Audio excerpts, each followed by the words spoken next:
What's up, everybody? Welcome back to Saturdays in the SEC, episode 94. We're here to recap a really fun week six.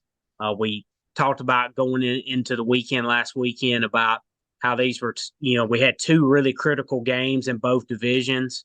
Um, Alabama at Texas A&M. Alabama comes out with a victory, and then Georgia and Kentucky, both, tied for first in the East going in, and obviously, feel like we kind of called it last week. We got a typical Georgia performance, and we'll break that down in a little bit. But kind of getting into Alabama and Texas A&M to start us off. You know, this game I feel like kind of went the way we thought, or went the way a lot of people thought. We knew it was going to be a hard time for both teams to run the ball. That was certainly the case. I think Alabama only netted about 23 rushing yards, I believe. I think A&M had just a little over 50. So both of these defensive fronts kind of ruled the day. I feel like with Texas A&M's front against Alabama, they obviously sacked Jalen Milroe 6 times. I felt like a few of those were probably on him holding the ball, maybe not adjusting protection quite as well as he should have. But I will say on a lot of the plays, they did give him time to throw the ball down the field, and that was kind of the big thing going into this game that, if you can have time to throw it against Texas A&M, there's some, plays to be had in that secondary. We saw that in the Miami game earlier this year. So definitely a big step forward for Jalen Milroe. I feel like you just kind of see him progressing week in and week out, the more experience he gets. Jermaine Burton had a career day. Isaiah Bond made a lot of plays. More Knoblax had some nice moments this year. So you see some playmakers starting to develop for Alabama, and the confidence in Jalen Milroe is just really growing week in, week out. But I feel like the real story, or from this game for Alabama's perspective, is just the defense. I felt like this ever since the Texas game. They've really stepped up, especially in the second half of games. They've just completely dominated. The thing I was impressed most with in this game was just the defensive front just took over the second half. Max Johnson, forced the ball to get out of his hands quickly. That the pressure really forced that interception that Caleb Downs had. Forced him back in the pocket off his back foot, and he didn't really get much on that ball, and allowed Caleb Downs to make a great play on the ball. Max Johnson got sacked a lot. It was just, especially in the second half, he just did not have much time to operate. So I was really impressed with the way Alabama's front stepped up. But as I mentioned too, A&M's did as well for the most part. Got 6 sacks, just completely shut Alabama's run game down. As I mentioned, I thought that Caleb Downs interception early in the second half, right after Milrose, was really the turning point of the game. Alabama's down 7, Milroe turns the ball over, and you're thinking, man, if A&M could put a scoring drive here together, it's going to really put the pressure on Alabama. And Downs was able to just change momentum right back into Alabama's hands. They end up going and scoring a touchdown, and kind of was able to gain control of it a little bit from there, even though at the end, it was pretty dicey for both sides. I didn't think it was the most well-managed game. No. I didn't think Jimbo Fisher managed the clock very well at all. I know A&M fans, if they're listening, they're still probably very upset about it. And then Alabama didn't manage the clock well at the end of the game too.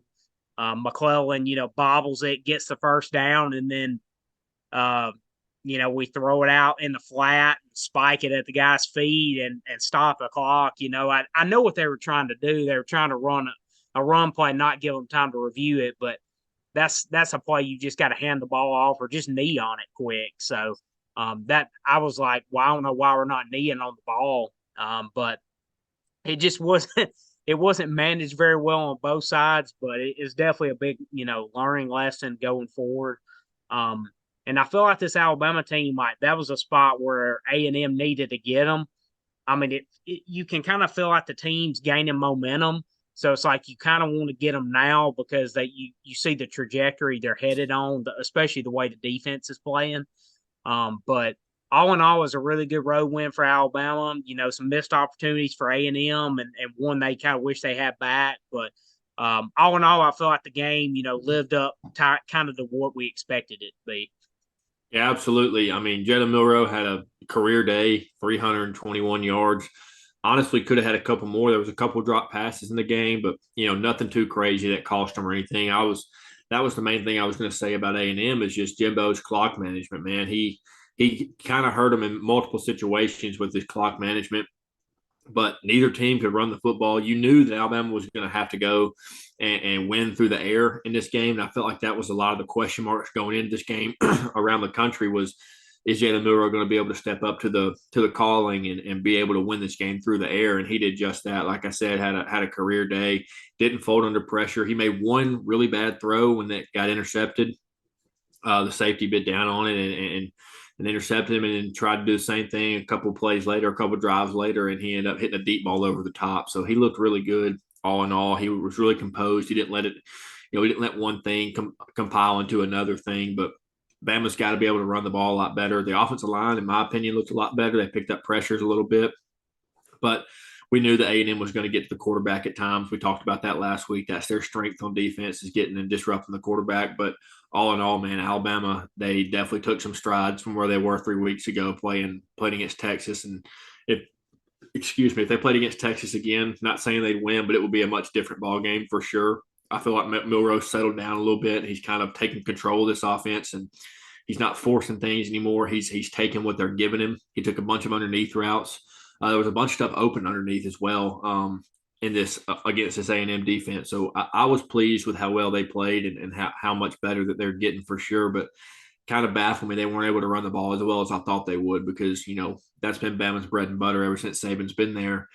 Even when they had Tua and Mac and Jalen and Bryce, and they were able to throw it all over the field, they were still able to run the ball really well. But other than that, man, I mean, Alabama played out of their minds. Their defense is absolutely electric. We've talked about their defense since the summer, man. I mean, talking about Kevin Steele and what he's done.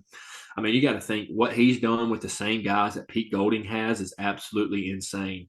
Pete Golden had these exact same guys, plus one more that was better than any of these guys on this defense, and he couldn't do half the stuff that Kevin Steele's doing with them. I mean, he's got them playing with their hair on fire every single game. Everywhere the ball is, there's three hats on them at all times. They're flying to the football. They're playing with a great intensity. I mean, this is what you're used to seeing Alabama defenses play like, and they haven't, in my opinion, I haven't seen a defense play like this. It's probably 2017, 2018. So hats off to Kevin Steele and what he's doing down there with that defense at Alabama. No, I'm with you 100%. That's really the biggest takeaway I think from Alabama so far is like you said, it looks more like a defense that you saw, like 2016 prior. I felt like that 2016 defense was a lead, even though they came up short that year in the national title game. But you pegged it in the summer, man. Like Kevin Steele, just the tenacity, the intensity they play with.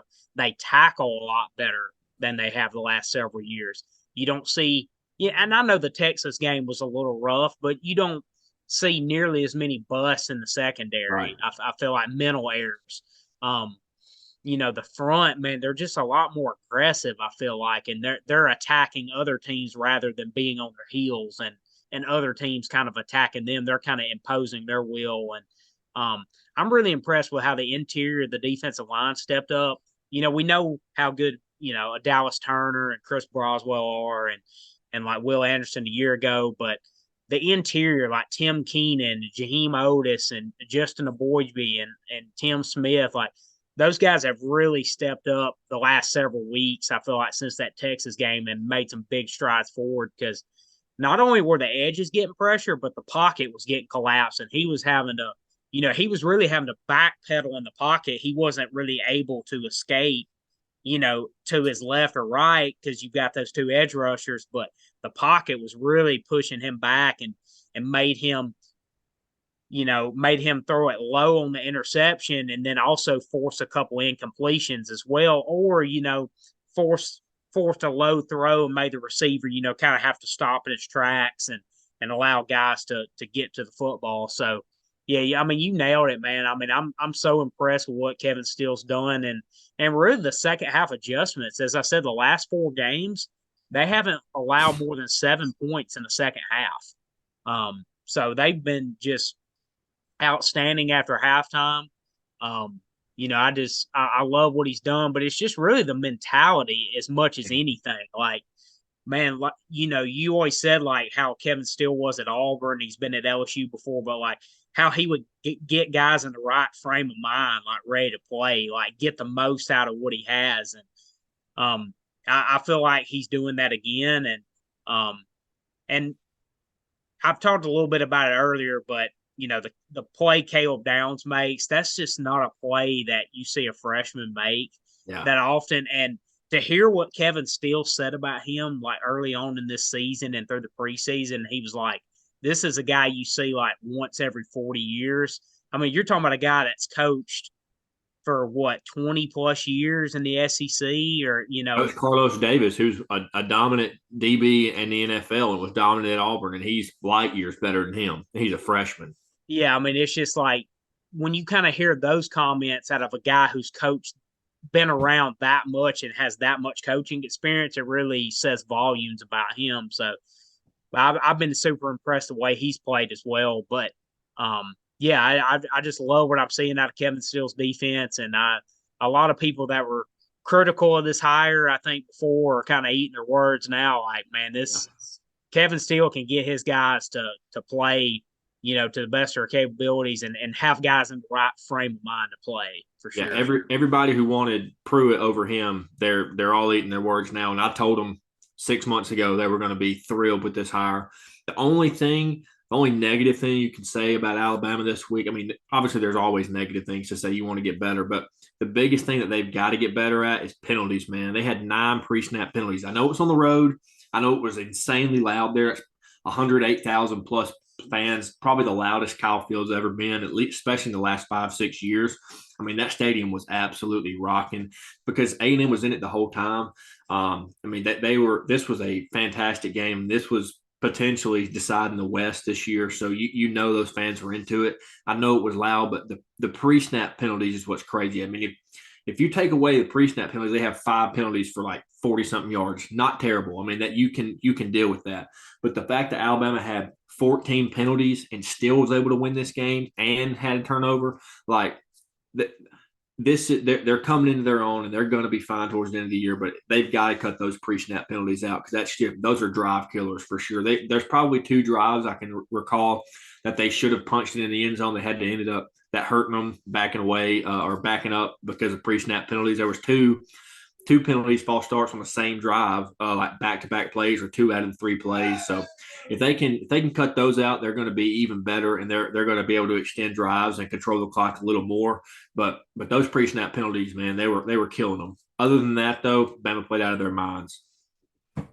No, you're right. I mean, 14 is obviously that's the kind of stuff that gets you beat. Um, you know, like you said, 9 pre-snap penalties, and this is offense too that can't be behind the chains. And there was a Right. few times on Saturday that they did convert third longs, but that's not somewhere with this offense where you make your living in third longs. Yeah, Like I think both teams were 4-12 on third down. so yeah, that's definitely something they've got to do a better job of, not getting penalties where they can stay ahead of the chains. So, but all in all, it's a really big win for Alabama. Kind of in the driver's seat in the West now, long ways to go, but from where they were, 3 weeks or a month ago, you got to feel, much better now.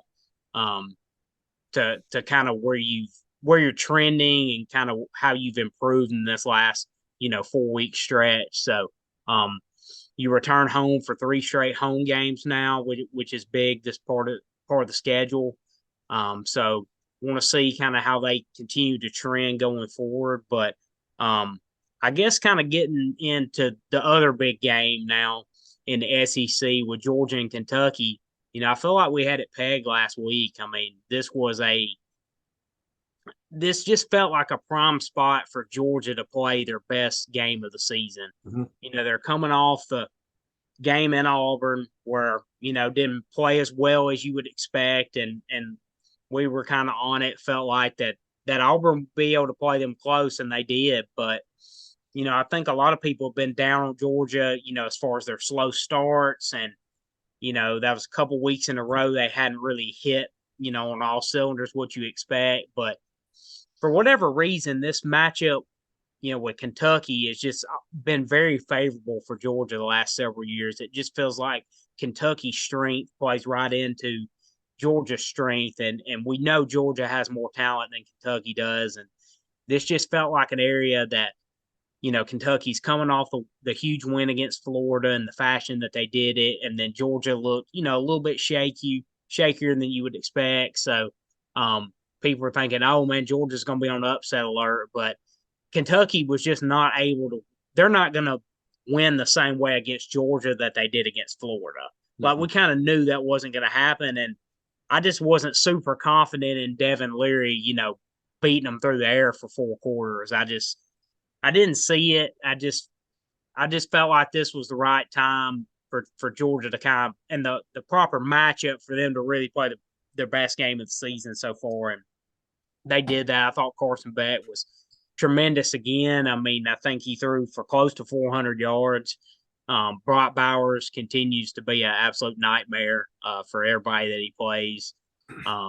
It's probably a strat. You may want to cover that guy, because there's a few times that he'll get loose and nobody's even in the area. I'm like, that guy's the best player in college football. You may want to be in his area somewhere, but it may not matter, but you may want to be close to him. But I thought their receivers stepped up even more. But yeah, and their defense, they shut Kentucky's run game down. I mean, I think Kentucky only had around 50 yards rushing, so it just wasn't a recipe for Kentucky to really hang around in this game. Yeah, Carson Beck definitely. This is his offense now. He's not playing in the shadow of Stetson Bennett anymore. Not saying that's how they were playing early in the year, but I felt like he didn't have. It's like the confidence was there, but it's like he wasn't. It didn't feel like he had ownership of the offense, and that he was taking full control of it. In this game, I mean, he completely dominated. We've talked about for the first 5 weeks that Georgia hasn't started out strong. They've started out slow. They've sputtered in the first half, and then just willed their way to victory in the second half. Broke teams down. But this was the first game of the season where they were, like you said, clicking on all cylinders from start to finish. This is a Georgia team that we're used to seeing. This is a type of play from Georgia that we're used to seeing. But I think that 100%. I'm not saying that they were playing in the shadows of the last 2 years, but it's hard to come out and play again when the 2 years previous you were so dominant and so good, and you've won the Natty, you've won however many straight SEC games is what it's been. They haven't lost an SEC game or haven't lost a regular season game since 2020 to Florida. So with all that on your back and all that weighing over you and the fans and the expectations of what's going on, it's kind of hard to go out there and be perfect and do everything, because you feel like you're trying to play to what you used to be instead of playing to who you are. But this week, man, I feel, or I know we saw it, but they played this so perfect. They were a well-oiled machine, came out firing on all cylinders. This was their quote unquote breakout game, and I feel like we're going to see this from Georgia the rest of the way out. They're coming. They found their identity for sure. They have to lean on the passing game a little more than what they used to, but it's okay doing that with Carson Beck because of what he's able to do. I mean, the dude's got a rocket arm. He was dropping dimes all night. I mean, he threw one over 2 DBs straight into the bucket of his receiver. I mean, the guy was throwing darts all game. He did have an interception, but he threw 4 touchdowns. But like you said, man, Kentucky couldn't get anything going. Taking away the sacks, they had 83 yards rushing, I believe, which is compared to the last week, they had 200-something yards rushing in the first half to 83 all game. I mean, that's insane. But we didn't expect them to run all over Georgia like they did the previous week. But we did expect them to have a little better rushing game than what they did. But this is what we've come to know from Georgia. Their defense is just so dang dominant. It's hard to beat a team that's got that many guys that they can just rotate in that's better than you. I mean, roster-wise, they are the best team in the country. that no matter who they line up against on paper, they're going to be the better team.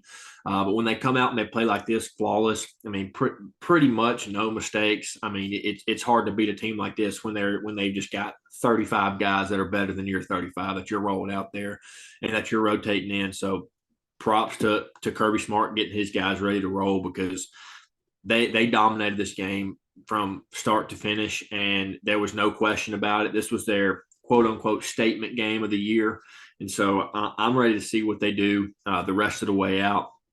I'm excited for the Florida game, and I'm excited for the Tennessee game. But other than that, I think we're going to find them in Atlanta for the third year in a row or fourth year in a row, whatever year it's going to be.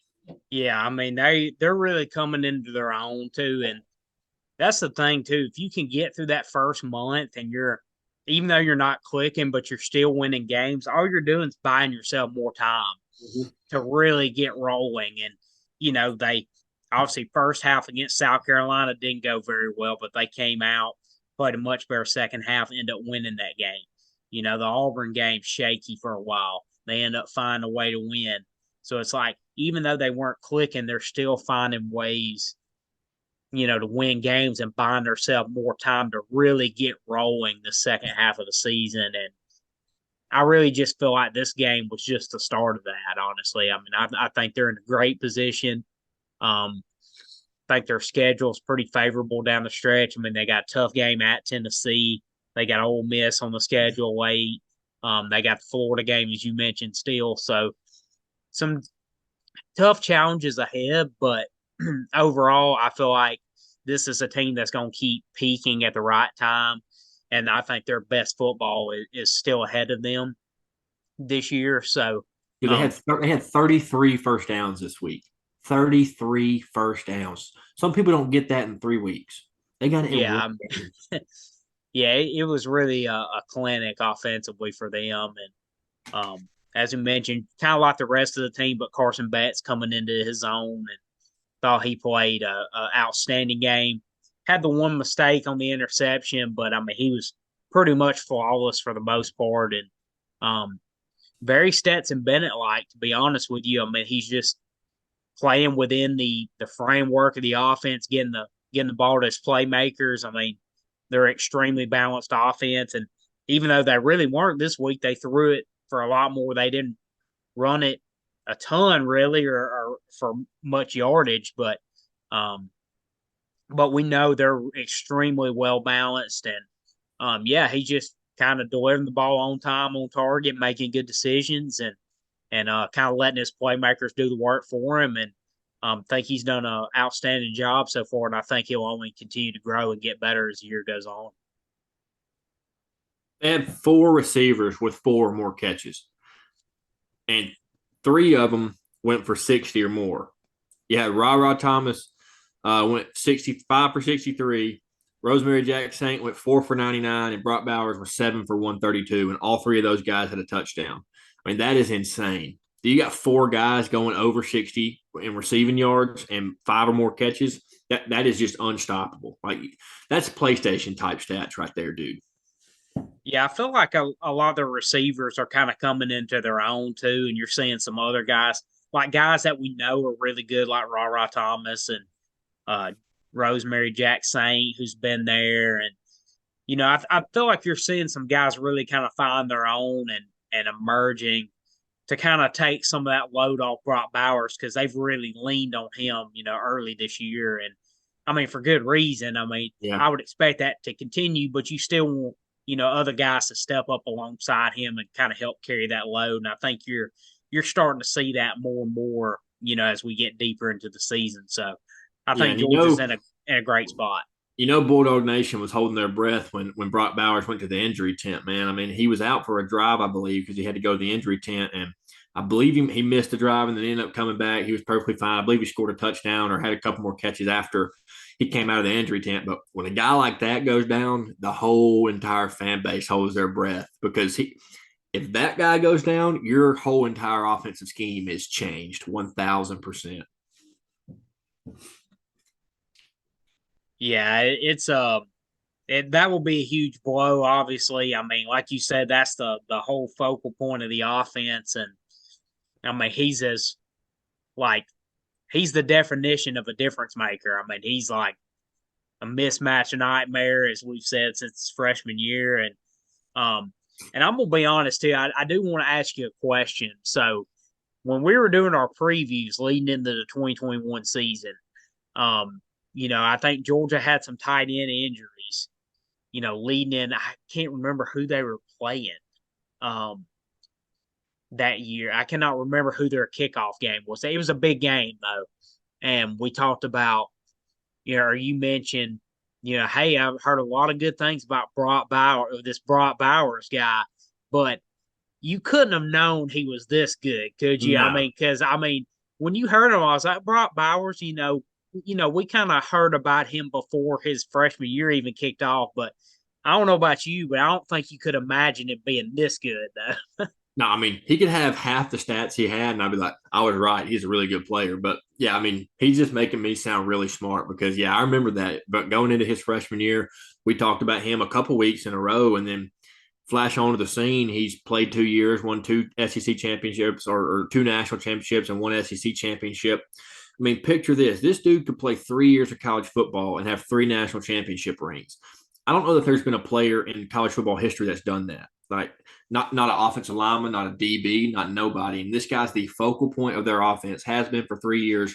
There's potential that he every year in his college career that he wins the national championship. I mean, that is storybook stuff right there. I mean, literally, that is road to glory type stuff right there. Yeah, I mean, it's insane. And that was the Clemson game. I remember That's it right. now. That's right. Starting 2021, That's that was that's when obviously, what's his name got hurt and Stetson Bennett had to come in.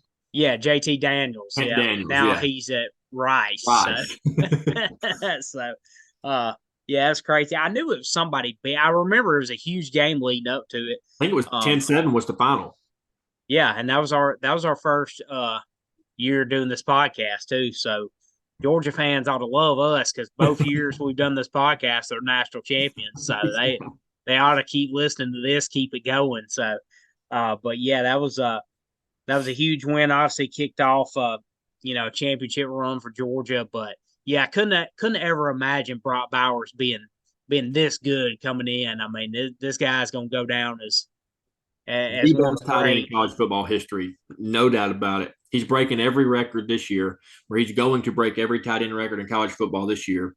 And everybody that holds the records all played 4 years, and this is his third year, and he's about to break. He's probably going to break it by week 9 or 10. I mean, the dude is an anomaly. That's all you can say about him. Yeah, so I mean, I think barring some injuries, I think he's gonna go down as one of the greats in the NFL. Man, I think Oh yeah, I think by the time's all said and done, you'll think of him in the, Tony Gonzalez, Antonio Gates, Travis Kelsey types. Like, I think he's going to be that big of a difference maker going forward too. I love to see him end up in Carolina with Bryce because Lord, man, my man needs some weapons up there in Carolina right now. So get Brock Bowers up there with him.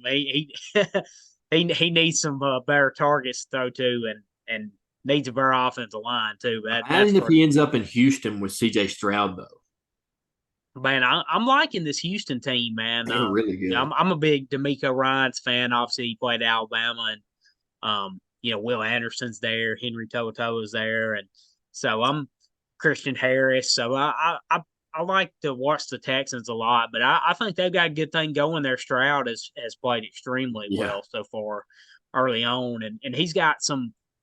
Kind of looking back now, I kind of wish Bryce would have ended up there because they have a lot better weapons than Oh yeah. Carolina does right now. It's just tough times up there in Charlotte, but I guess that's for another podcast. Um, but anyway, kind of moving on to one of the more entertaining games of the day. There was obviously two great 11 o'clock games, and we'll talk about Texas OU here in a minute. But this LSU Missouri game, lived up to the billing. I took it Friday night, the over 63.5 for Me LSU too. Missouri, and man, by mid first quarter, I was like, man, I'm feeling good about this Oh already. yeah. So, but kind of, what were your thoughts from this game? I mean, I kind of anticipated LSU bouncing back after a tough loss against Ole Miss. They're so explosive on offense, but give Missouri a lot of credit, man. They moved the ball extremely well. themselves. But in the end, a couple turnovers hurt them, and just a little too much JT Daniels. By the time all was said and done. Yeah, I mean Brady Cook, dude. You can't say too many bad things about him. Yeah, he did have two turnovers, but the dude threw for 400 plus yards. The moment was not too big for him. He consistently led the offense down the field, and they ran the ball for 116 yards.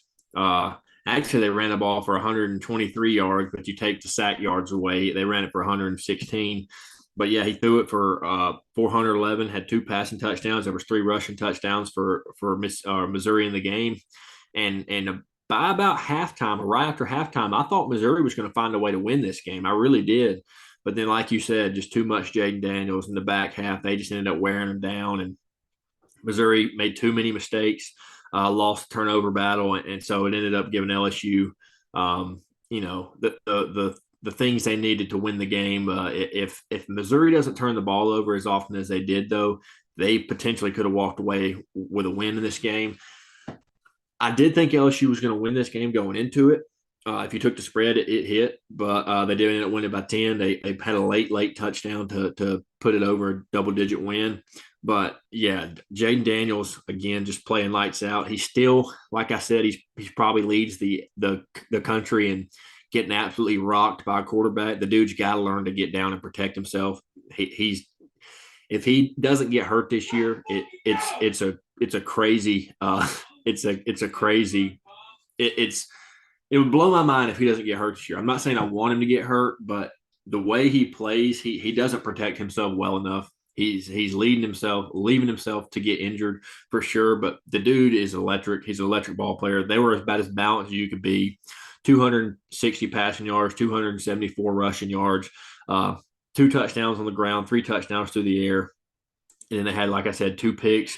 But hats off to Drinkwitz and Brady Cook and what they're doing down there. They're turning this program around, and the last few years they've kind of been the laughing stock of the SEC, and they've not gone near the expectations of what they should have. They did lose a lot of one-score games last year, but man, they have definitely earned the respect of everybody in the SEC, especially after this week going toe-to-toe with LSU. We know LSU's defense isn't all that great, but man, they went toe-to-toe with them and took them down to the wire. Like I said, it was a late touchdown for LSU to put them over a double-digit win. But you got to have respect for Brady Cook. The dude's playing with his hair on fire, and he's one of my favorite players to watch in the SEC. Yeah, I mean, I'm really impressed with Missouri so far. I mean, off to a 5-1 start, and very easily could be 6-0. I mean, they had a shot. I mean, second half, LSU was just a little too much. LSU outscored them 32-14 in the second half, but a couple turnovers, like you said, were hurt them. But all in all, I mean, Brady Cook played extremely well. Got some really good weapons to throw to. I mean, Luther Burden, a huge 5-star recruit that Drinkwitz was able to keep home. And but yeah, this LSU offense, man, is really a juggernaut. I mean, Jaden Daniels is playing as well as anybody in the SEC, and man, Brian Thomas is playing out his mind. Leads the nation in touchdown receptions, I believe. You got 9 or 10. Yeah, Malik Neighbors, I mean, is a dog as well. Like what Logan Diggs has done at the running back position for them as well. Mason Taylor is a good young tight end, so there's just a ton of weapons on that LSU offense. And as you mentioned, there were several times, Jaden Daniels is so dangerous with his legs, but man, there's a couple times that he could have just slid or got out of bounds instead of taking a shot. And give him credit. I mean, he's tough, but I'm sure they're probably hoping like, hey man, just get down, or once you got a first down, just don't take any unnecessary hits. I feel like a lot of the ones he's taken are, unnecessary and could be avoided. So, but all in all, though, I mean, he's playing out of his mind, and it's really playing as well as anybody in the country. And if LSU didn't have two losses, I think he'd be right in the middle of the Heisman conversation. Yeah, for sure. I think that if they beat Alabama, they're still in it, obviously for the West. But I just don't see them beating Alabama, man. Alabama's defense is not Missouri's defense. They're not Ole Miss's defense. They're not going to be able to run the score up on Alabama the way they have everybody else. And that's really the next game. I mean, obviously they play Auburn this week. There's potential that Auburn could win, but it's in Baton Rouge, so it's going to be tough. I think Auburn's probably going to lose that game, but if their defense doesn't figure something out, they're wasting one of the best offenses they've ever had, dude. I mean, this offense is electric. They can score at the drop of a hat, but that defense is absolutely killer to them, man. Like they giving up 39 to Missouri. I mean, I know we just talked up Missouri or whatever, but they are not. They shouldn't be on the field with LSU and be able to score 40 points or 39 points on a team like LSU. Their defense is suspect as it gets, man, and they've got to figure something out, and make some type of change, because in a few weeks when they play Alabama and it comes down to potentially them winning the West at the end of the year, it could be over in 60 minutes. Yeah, and it's not just their second. I mean, their secondary has been very suspect, but I mean, teams are running the ball on them too. Yeah. I mean, Ole Miss ran it down their throat. Quinshon Judkins, 300-something yards. Yeah, Cody Schrader. I mean, man, he had a nice day for Missouri. So it's not just it's the total unit. It's not just, and they have a pretty good front too. So it's a little surprising that they haven't been able to stop the run a little bit better than they have. But yeah, I mean, it's just they've been getting gashed really on in both ways, honestly. So going against a team, as you mentioned, that Alabama game in a couple of weeks, I just see LSU's going to get theirs on offense. I mean, they're going to score some points. They're too explosive, but I just don't see them slowing down Alabama's run game. No. And to be honest, I think Auburn can run the ball on them this week. I mean, Auburn, did some things in the run game to move it on Georgia a little bit. If they can build on that, they're coming off a bye week. I mean, you never know. I mean, that LSU defense is playing very, very poorly. So, the only guy they got that's playing out of his mind, plays well every week, is Harold Perkins. I mean, that dude rarely makes mistakes. He had a pick this week, a couple sacks, I believe. So if they could get everybody playing on his level, they'd be all right. But I don't see it happening anytime soon. And they're going to be reeling a couple of these games late in the game when they're relying on their defense to make a stop or two, and I just don't see it happening. Yeah, I just don't see any dramatic improvement coming. No. Really this year, honestly. I think it's just they need to get some more depth in their own defense. And, they attacked the portal way more than they wanted to, or wanted to have to. So we'll kind of see how it goes forward against Auburn this Saturday. But another exciting game, not an SEC game yet, but it's going to be next year, and I'm excited that the conference is adding this game, is the Red River Shoodout, Texas OU. Man, what were your thoughts on this? I mean, what a game, what an ending, and what an atmosphere, honestly. We talked about last week, LSU and Ole Miss, one of the best games I've seen in a while. I mean, not even 7 days later, they got topped. This Oklahoma-Texas game is the best game I've seen in quite some time. Because like we mentioned on the LSU Ole Miss game, there was zero defense on either side, none. And the defense wasn't spectacular in the Red River rivalry, but it 100% was a lot better than what we saw in Ole Miss LSU. But the offense, man, the way that team, that both of them, Oklahoma and Texas, were answering each other, Dylan Gabriel played out of his mind, dude. I mean, he exceeded every expectation that he's had. And especially in this game, in a big rivalry game like this, he exceeded every expectation. The dude, they had 0 timeouts. They were down 48 seconds on the clock or something like that. They drove it 70 yards and punched it in the end zone. They did have a pass interference penalty, which I thought personally was a weak penalty. They had a pass interference penalty go their way to give them 15 yards. And then the next, or 2 plays later, he threw it to the back corner of the end zone, scored, took the lead. And I think there was 3 seconds left or whatever it was that Texas had, 10 seconds, whatever it was, for Texas to come back and try to win. But at that point, it was all she wrote. But I needed that touchdown in the back corner to get me the over. I bet the over in that game. And so that hit the over. I did take Texas in this game. Didn't work out for me. But, man, this was an absolutely fantastic ball game. Early mistakes really came back to haunt Texas. Quinn Ewers had a fumble, and he threw an interception down inside the red zone. I believe that Oklahoma was 6 for 6 inside the red zone with 34 points. And I think Oklahoma was 6 for 6 inside the red zone with 34 points. And Texas was 1 for 4 inside the red zone with a field goal or something like that. They were down on the 1 yard line, 4 plays in a row, couldn't get a yard to punch it in.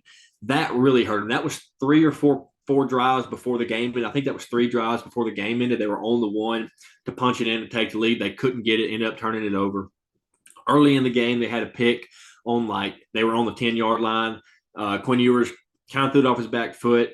It wasn't a terrible ball. It hit the receiver in the hands, but he was kind of outstretched, and he got hit as soon as he caught it or as soon as it touched him. Ball bounced up. The linebacker for Oklahoma ended up picking it off.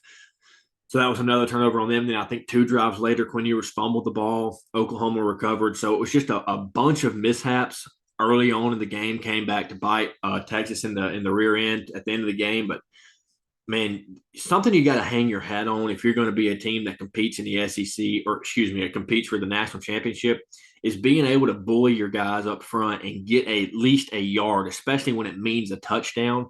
But then be on the 1 yard line, 4 plays in a row, not being able to punch it in, push it a yard. That was really frustrating to watch just as a bettor. But as a Texas fan, man, I know it was killing those fans because as well as this team's played, they've been waiting since 2009 to get back to the national championship game. And they got a chance to go undefeated this year. Now, I don't think this puts Texas out of the championship game. I think that this game, I think the Red River rivalry is going to be a repeat for the Big 12 championship. I think Texas wins that if it happens to come down to it because I don't think they make the same mistakes again. But if Texas wipes away those mistakes at the beginning of the game, they win this game. If they can punch it in on the 1 yard line, they win this game. But, like the saying goes, if my aunt had balls, she'd be my uncle. So ifs ain't nothing. So all I'm saying is you got Dylan Gabriel. He got my respect. I wasn't sure that he was the quarterback that everybody was saying he was, but that man won Oklahoma the ball game this past weekend. Their tight ends played really well. Their receivers played really well. But Dylan Gabriel did it all. He did it with his arm. He did it with his legs. When the play broke down, he extended it well. So hats off to him. Hats off to Venables for getting this big rivalry win. They got embarrassed a couple years ago. They got beat last year. So, hats off to Venables and the Oklahoma team for pulling this one out. One of the most exciting games I've seen in a long time. Probably my favorite game I've seen in the last 4 or 5 years. Outside of an Auburn victory, this was one of my favorite games I've ever seen. So, I loved it, and I hope we do get a rematch because it's going to be nothing short of this. Yeah, I do too. I think we're going to get, part 2 come championship Saturday in early December. I would expect both these teams to be there, fighting for the Big 12 title and, the last Big 12 title for both of them. So before this game comes to the SEC next year. But yeah, like you said, I mean, this is one of the best games I've seen in a while. I mean, you look at 2 of the last 3 Red River shootouts, I mean, have been absolutely epic games. 2 years ago with the Spencer Rattler, Caleb Williams game and all that. I mean, that was an unreal game, kind of a legendary game. And then, this one kind of ranks right up there with it. So, just really, really fun to watch. I'm excited for this rivalry to come to the SEC. I mean, I think it's a top 3 rivalry in all of college football. I mean, how I would rank them, I mean, I'd put it in the top 3 for sure. I mean, you got Alabama, Auburn in the Iron Bowl. You got Ohio State, Michigan, and I think Texas, Oklahoma is in the top 3. I mean, it's, Josh Pay, he was actually out there for this game. Yeah. Late kick goes to a game a week, and he said this is actually his favorite game to go to, and he's been to all of those 3 I mentioned and a whole host of other ones. But he said he just loves this game. Just the atmosphere of it. It's at the Texas State Fair. It's in the Cotton Bowl Stadium. I mean, it's just kind of I don't know, just gives you that old college football feel. I guess that I like that it's half Texas, half Oklahoma fans. I like they split the stadium. Yeah, it's just a really cool vibe. I feel like. I mean, that's a game I would love to see in person sometime.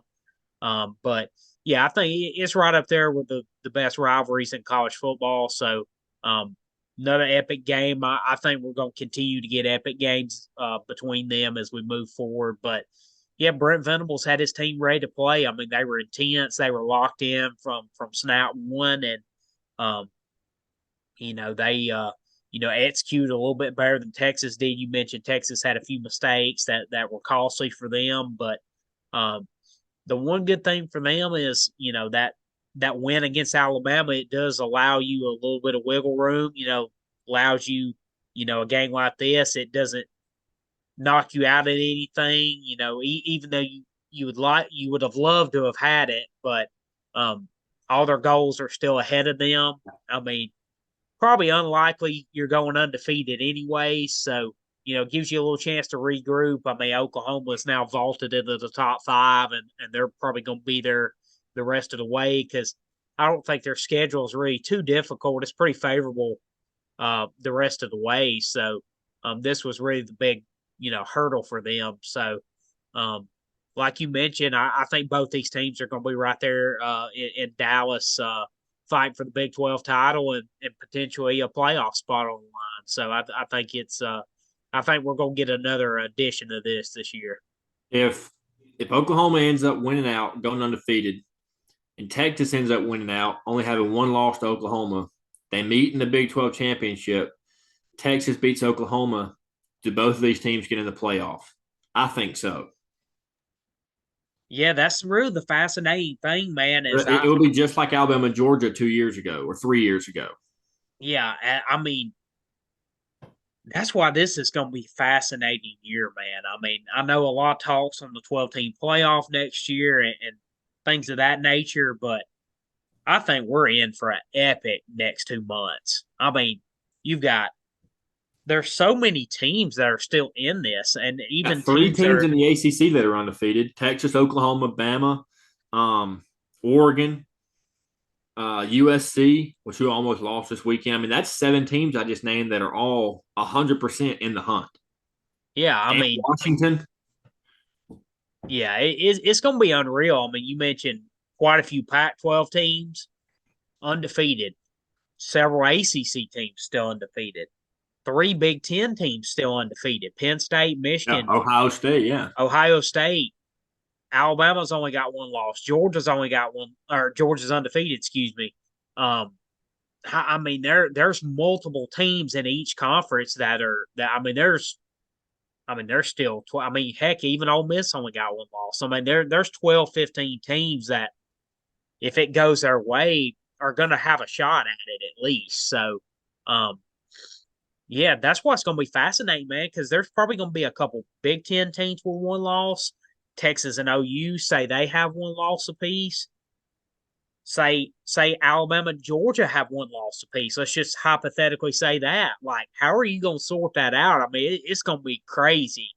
So yeah, I think we're in for a really entertaining next 2 months. I mean, I could see it going a multitude of different ways. So I mean, this is about as much parity as I've seen in a long time. And I mean, we've got 12, 15 teams that are legit.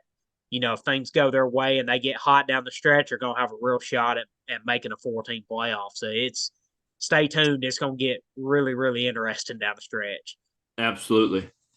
What games are you most excited for this weekend? We got Georgia, Vanderbilt, Arkansas, Alabama, Texas A&M, Tennessee, Florida, South Carolina, Auburn, LSU, and Missouri and Kentucky. Um, Personally, I think this Texas A&M Tennessee game could be really good.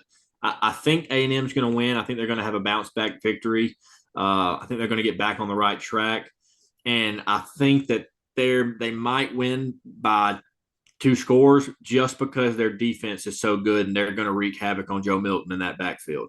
Because Texas A&M, or excuse me, Tennessee, like we've talked about, if you haven't really watched them, you just expect them to be a throw first team like they were last year. But 100%, they rely on that run game. They're a run first team. They have to establish that run to be successful. And we talked about, man, Texas A&M is tough to run on. if Tennessee can't establish this run, I know it's in Rocky Top, but if Tennessee can't establish this run, they're going to be in for a long Saturday this coming weekend. Yeah, I'm really fascinated with this game, honestly. I mean, this is such a huge game for both teams. I mean, Tennessee's only got the one loss. A&M only the one conference loss. For both teams. So, yeah, this is a huge matchup, man. Like you said, I feel like with A&M, Tennessee's got a really good defensive front. It's going to be hard for A&M to run the ball, kind of like it was this past week. Same for Tennessee. I mean, A&M's loaded on the defensive front. They've been leaning more on their run game, as you mentioned, and obviously not quite as prolific through the air and as explosive plays through the air as we've seen the last 2 years with Hendon Hooker. But yeah, I can't wait to see how this game unfolds. Honestly, because I do think it's going to be tough sledding for both teams. So I think it's going to be a who can make a few more plays through the air, kind of like the Alabama A&M game this past weekend. Alabama made more plays through the air and ended up being enough. It's probably going to be a similar kind of outcome this week. And um, I'm really curious to see if either team can get any kind of established ground game going. Even if it's just a little bit, just to take the pressure off both their quarterbacks. I'm really curious to see, but should be an outstanding atmosphere. So much on the line for both teams. I can't wait to see how that one plays out. Yeah, and Vegas is disrespecting my Tigers, man. I'm not saying Auburn's going to beat LSU. LSU's probably going to score some points on our defense. Auburn's defense is the best it's been in the last 3-4 years. That's Auburn's strong suit for sure. Their defense is dominant, but LSU is an 11-point favorite right now. I just don't think that they're going to beat Auburn by 2 scores. And if they do, it'll be a 10-point win, kind of like Missouri. I think Auburn's going to be able to move the ball on them. I think Auburn's going to be able to score on them. I do think LSU is going to win this game. Like I said, it's in Baton Rouge. It is not under the lights in Baton Rouge. That's going to be tough. But to have LSU an 11-point favorite, I was thinking more like 6.5, 7.5 point line going into this game. But they've got them as a double-digit favorite. What's your takeaways on that? What as an unbiased fan, what do you think that's a fair line, or do you think that the better should take Auburn? I'm like you, honestly, and like I said, it's totally unbiased. I mean, I think it's a little too rich. I thought kind of like the Georgia game for Auburn. I feel like they're going to surprise people a little bit and play them closer than people think. Now, coming off the Um, bye week, yeah, I mean they're well rested. I mean, LSU's come off two, very challenging road games. Their defense has been getting gashed. I just feel like if Auburn can run, I think Auburn can run the ball on them early. If Auburn could get a early score or two and kind of take the pressure off their defense a little bit, maybe get a few stops and force LSU to a couple field goals or just keep them out of the end zone. I think Auburn can hang around, make this a 4-quarter game. To be honest with you, I think there's definitely, or at least there should be, a lot more confidence coming off that Georgia game. Even though they came up short, they were able to find some success, and I think they can kind of carry that forward. And like I said, I'm just not sold on LSU's defense. I think there's plays to be had on them. And I think Auburn keeps it within the number, to be honest with you. I don't know if they pull it off. I'm like you. I would probably lean LSU to win, but I think Auburn's going to make this a super competitive game. I think it's a 4-quarter contest. and then South Carolina, Florida. I can only afford Florida to have one more win this year. I need South Carolina to figure it out. It's October. It's October time. It's at home. Florida did have a pretty good show in this past weekend.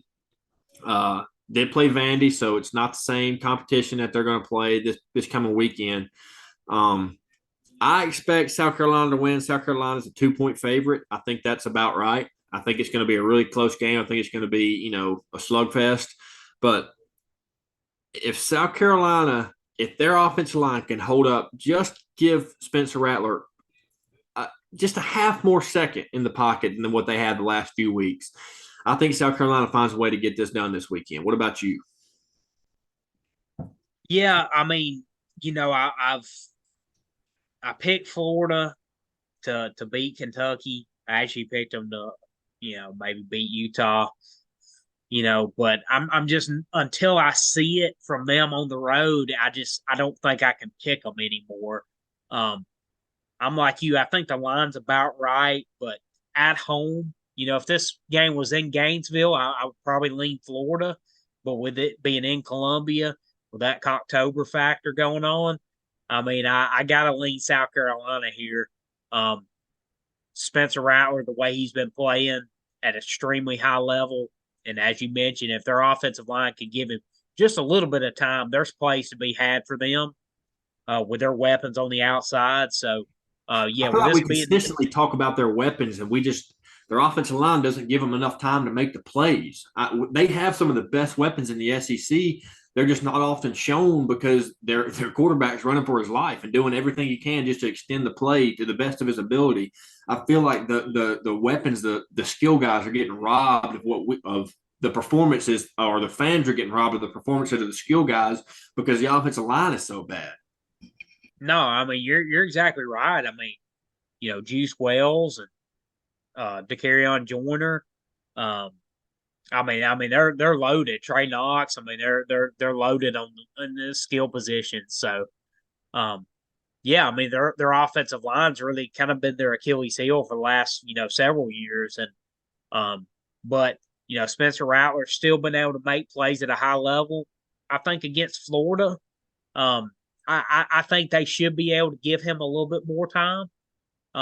And like I said, with it being in Columbia, I got to lean South Carolina here until Florida and Billy Napier's group until they prove it on the road. It's going to be hard for me to take them again because they've been extremely poor on the road. Um, at Kentucky, at Utah, it's been a couple disasters, honestly. So until they kind of prove it on the road, I got to go with South Carolina in this spot. And Missouri, Kentucky. It's at Kentucky. Kentucky's a 2.5 point favorite. It's a night game. I think that line's a little tight. I think Kentucky has a bounce back win. I think they win by 3 or more for sure. I don't see Missouri having back to back shootout weeks against SEC opponents. I think Kentucky's defense is much better than LSU's defense. And I think Kentucky's going to be able to run the football on them. I really do. I think that they're going to have a bad taste in their mouth. Like you said last week, you like teams coming off a loss because they're getting back in the right headspace. They're not going to take 2 in a row, or they don't want to take 2 in a row, so they're going to come out swinging. Which obviously, same for Missouri, they just lost as well. But I think Kentucky's a better team. I think they got a better roster, and I think that from what's going on all season, I feel like Kentucky has the upper hand here, and I think they're better than 2.5 points of favorite right here. Yeah, I mean, like you mentioned, I always like teams coming home off a loss that are good football teams, and I don't really feel any less of Kentucky just because of what happened on Saturday. I mean, to But the be number one team honest, in the nation. yeah, to me, I mean Georgia. I mean they shouldn't go on the road and beat Georgia. To be honest with you, I mean Georgia should beat them. Obviously, if you're a Kentucky fan, you would hope it will be a little bit more competitive. I mean, that's very fair to say, um, but yeah, I mean, realistically, they're not going to beat Georgia very much at all. I mean, they're just not on the same level, but they're still a really really good football team. They're coming off a loss. I'm sure they're a little embarrassed of how that went Saturday. Um, Everything's still ahead of them. I mean, they're 5-1. I mean, they're having a great season so far. Um, they're coming home playing another really good Missouri team that's 5-1 as well. So it's a big game for both teams to hang in the SEC East. So, but I'm like you. I like teams coming home off a loss, and I think you're going to see Kentucky, get back to what they do best this week and being able to run the football with Ray Davis. Um, and be a little bit more balanced. And I think they bounce back against Missouri. I think it's a pretty competitive game, but I think I believe they edge Missouri out. Absolutely. You got anything else you want to cover? The only thing I want to mention too, or another game I'm really looking forward to this weekend, out of conference, is this Oregon Washington game. The Pac-12 has been Yes. really fun this year. A lot of really competitive teams, as you mentioned, teams that are in the thick of the playoff race. Washington's a And then, 3-point favorite right now. yeah, I'm super pumped to see this game. I miss this two of the most explosive offenses in college football. Two Heisman contenders and Michael Penix and Bo Nix. So should be some fireworks in this game. But unlike USC, both these teams have a defense. So I I like both of these teams ahead of USC and maybe some of the other Pac-12 teams right now. I think they're a little notch ahead of some of them. So this game's gonna go a long way in determining, the pecking order of the Pac-12. But I'm super pumped to see this game and watch both these quarterbacks go at it. Absolutely. If I'm taking it right now, I'm taking Oregon. I think Oregon is the more complete team. I think their defense is coming in, especially after that Colorado game. They've been dialed in. Their offense has been really good too, but their defense under Dan Lanning has been just absolutely lights out these last 3-4 weeks. So I think that this Washington team is very beatable. I know Arizona's a really good team. They just took USC down to the wire. We had some free football in Pac-12 after dark. I stayed up to 1 o'clock watching that game. Fantastic finish. I think the overtime rules are absolutely bogus. If I'm being 100% honest with you, I hate that in the second overtime you have to go for two, and then in the third overtime and beyond, it's trading 2-point conversions. I mean, what the hell is that? That is absolutely BS. But I think that this Washington team is very beatable. And I think that Oregon is on the up and up right now. I think that they are a very tough team. Obviously, every team's beatable, but I think that there's more upside for Oregon than there is for Washington right now because I think Oregon is the more complete team. Washington's offense is really good, but you're talking about a complete team. I think Oregon is the more complete team than Washington for sure. And I could be wrong. It's going to be home field advantage for Washington. It's in Seattle. That's probably why they have the 3-point lean on them. But I have more faith in Dan Lanning in Oregon than I do in Washington. Yeah, I mean you're right as far as the spread goes. It's a 3-point spread for Washington. That's pretty much just baking home field into it. I mean, on a neutral field, it would pretty much be a pick 'em. So really, all that is home field built into it. So yeah, I can't wait to see it. I don't really have a great feel about it. I'm like you. I've seen more of Oregon than I have Washington. I do think Oregon's been a little bit more of a complete team, but with it being in Seattle, I don't know exactly what difference that's going to make. I mean, obviously advantage to Washington there, um, but yeah, I mean, I would probably lean Oregon just because I feel like they're more complete at the moment. But man, it's going to be two great offenses going at it. These quarterbacks are playing as well as anybody in the country. So it should be a lot of fun to watch. It's going to be definitely one of the more probably entertaining games of the year, honestly. Absolutely. I can't wait, man. We're finally getting into the dominant games on top of dominant games on top of dominant games. I mean, the last 2 weeks have been nothing short of stellar.